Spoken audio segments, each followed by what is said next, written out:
Ya, saudara, selamat pagi. Mungkin Anda baru saja bergabung bersama kami di layar Kompas TV. Kami sedang menghadirkan breaking news untuk sidang lanjutan pembunuhan berencana Brigadir Joshua. Hari ini masih sama dengan kemarin, Jaksa Penuntut Umum akan mengajukan saksi-saksi ahli dan hari ini dijadwalkan akan ada ahli hukum pidana.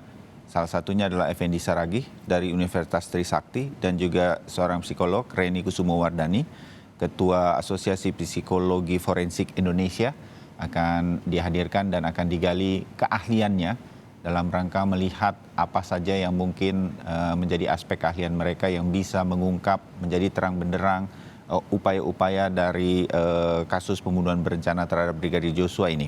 Dan saya ditemani narasumber saya, ada Dr. Jamin Ginting, pakar hukum pidana dari UPH, Universitas Pelita Harapan, dan juga Reza Indragiri, pakar psikolog forensik. Mas Reza, Assalamualaikum. Dr. Jamin Ginting, selamat pagi. Salam sehat untuk kita semua. Waalaikumsalam warahmatullahi wabarakatuh. Ya, kalau dari Anda berdua juga pernah lah saya meyakini menjadi saksi ahli diminta untuk hadir di dalam persidangan. Nah, biasanya saya ke Bang Jamin dulu, kalau pakar hukum pidana itu apa yang biasanya nanti akan atau ingin digali majelis hakim terutama agar terungkap kasus ini sedemikian rupa?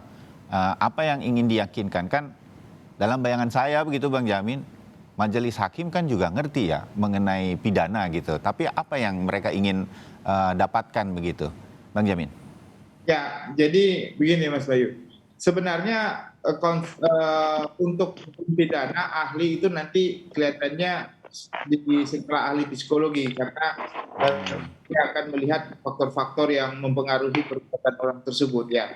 Tapi yang dijelaskan dalam konteks ahli pidana yaitu keterkaitan antara semua fakta-fakta di persidangan dan juga para ahli yang sudah memberikan keterangannya dengan unsur-unsur pasal-pasal. Saya kasih contoh begini. Unsur pasal di 340 sebagai dakwaan primer, ya, dakwaan 1 primer. Itu kan ada beberapa unsur yang dijelaskan barang siapa, ya, dengan perencanaan, dari perencanaan tersebut, ya, mengakibatkan kematian orang tersebut. Nah, akan dijelaskan oleh pertama sekali sifatnya dogma ya atau doktrin ataupun unsur-unsur pasal. Setelah itu nanti akan dijelaskan terkait dengan ilustrasi. Jadi dalam konteks ahli pidana dia nggak boleh menerangkan tentang fakta hukum. Jadi kalau dia jadi nggak boleh menerangkan tentang kalau ini ada Sambo tanggal sekian maupun dia nggak boleh. Dia harus menjelaskan ilustrasi karena ahli itu bukan dimintakan terkait dengan fakta, tetapi pendapat. Ya, jadi pendapat ahli bukan keterangan ahlinya, tapi pendapat. Nah, pendapat itu dia sampaikan berdasarkan apa? Pengetahuannya. Jadi kalau pengetahuannya sebatas itu ya harus diterima sebatas itu, nggak boleh dipaksakan. Contohnya dia harus mengatakan A sesuai dengan kehendak dari para jaksa. Contohnya jaksa kalau dia memberikan pendapat yang berbeda, nggak boleh dipaksakan, harus ngomong ini, dan nggak boleh dibilang, Anda ahli nggak punya kualitas, gitu ya.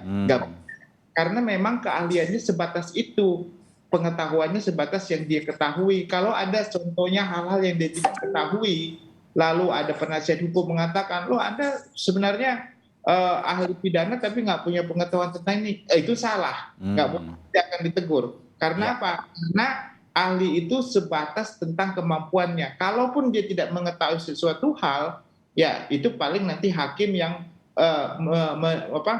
menulis ya, ataupun hakim yang akan mempertimbangkan dalam keterangannya. Dan keterangan ahli seperti ini bisa diterima, bisa juga nggak diterima kan oleh hakim. Nggak mengikat.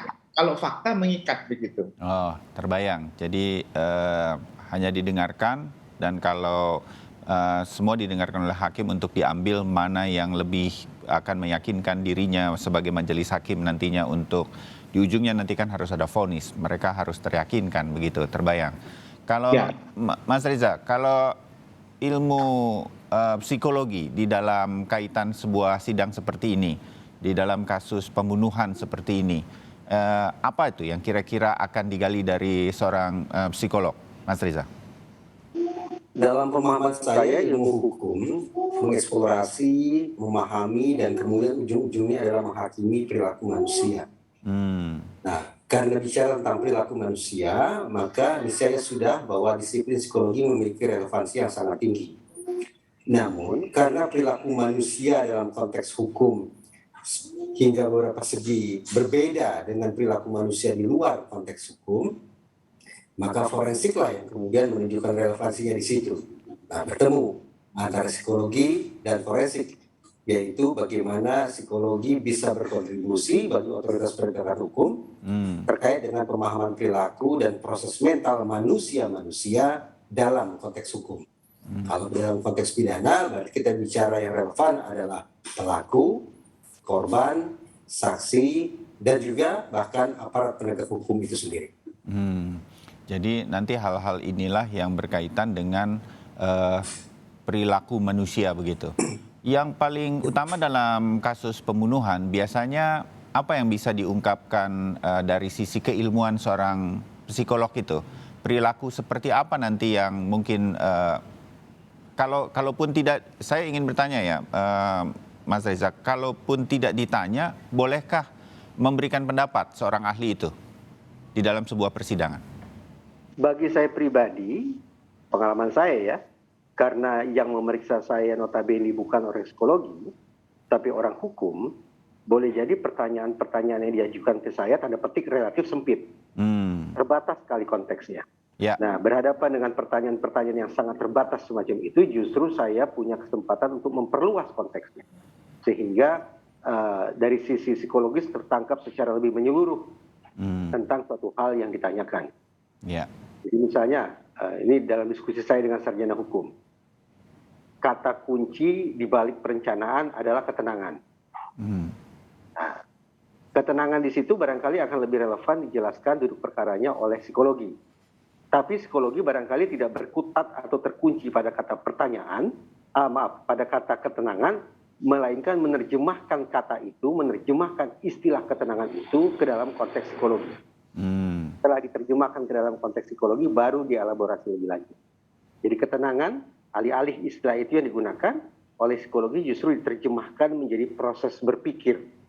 Jadi perbedaan antara perencanaan dan bukan perencanaan adalah pada proses berpikir. Nah, proses berpikir itu yang digali. Apa saja yang dipikirkan, bagaimana proses berpikirnya, ujung-ujungnya pembuatan keputusannya seperti apa, dan seterusnya. Oke, terbayang bagi saya juga bahwa nanti ini dan kalau ada pemirsa Kompas TV yang nanti menyaksikan jalannya sidang, itulah kira-kira yang akan dilakukan.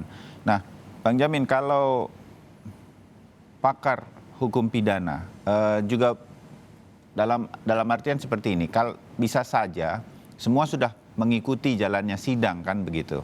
Anda juga pernah menjadi saksi ahli dalam persidangan. Bagaimana itu menjaga agar apa yang disampaikan betul-betul soal keilmuan saja, sehingga kemudian tidak merembet pada a priori atau pendapat pribadi dan lain-lain. Saya ingin tanya, itu sulit nggak terjadi di dalam sidang yang kita mengikutinya begitu intens ini berkaitan dengan kasus pembunuhan Joshua? Apa yang harus dilakukan seorang saksi ahli ketika hadir di dalam persidangan untuk tetap pada keilmuannya nanti, betul-betul yang dibutuhkan saja oleh persidangan, Bang Jamin? Ya, jadi pada prinsipnya ahli pidana atau ahli yang tidak bersentuhan langsung dengan pokok perkara. Jadi begini Mas Bayu, ada beberapa ahli di Indonesia ini yang cara berpikirnya berbeda-beda, atau klasifikasinya ya. Pertama, ahli yang benar-benar sebenarnya ahli yang memeriksa fakta. Contohnya kemarin ada ahli balistik, ahli forensik, ya ahli itu kan ahli yang memeriksa fakta. Cuma dia memeriksa fakta, tapi juga sebagai ahli menerangkan tentang apa yang dia periksa begitu. Kalau ahli contohnya psikologi yang nggak pernah memeriksa orangnya, atau ahli pidana, ini bukan ahli, ini ahli murni. Jadi dia nggak bersentuhan langsung dengan apa, nggak pernah dia periksa siapapun ya begitu dalam persidangan. Nah, kalau begini ahli seperti ini, dia sebenarnya harus diberikan juga contohnya berita acara pemeriksaan, ya, supaya dia paham kalau nanti dia ke persidangan, dia paham ini yang dia terangkan tentang kejadian apa, perbuatan apa. Jadi sebenarnya nggak masalah kalau dia nonton di di televisi ya. Lalu tapi prinsipnya dia apa yang diterangkannya tidak memihak begitu loh, ya, tidak memihak. Ya, kalau ada pengaruh terhadap contohnya media, itu suatu hal yang harus ya. BAP juga dia harus baca. Kalau nggak, dia nggak ngerti nanti apa yang dia terangkan di depan persidangan seperti itu. Nah, jadi ahli ini nanti akan menerangkan tentang ya pasal demi pasal ya kalau ahli pidana. Seperti tadi Mas Reza katakan, kalau di pasal 340 perencanaan itu kan nggak ada penjelasannya begitu.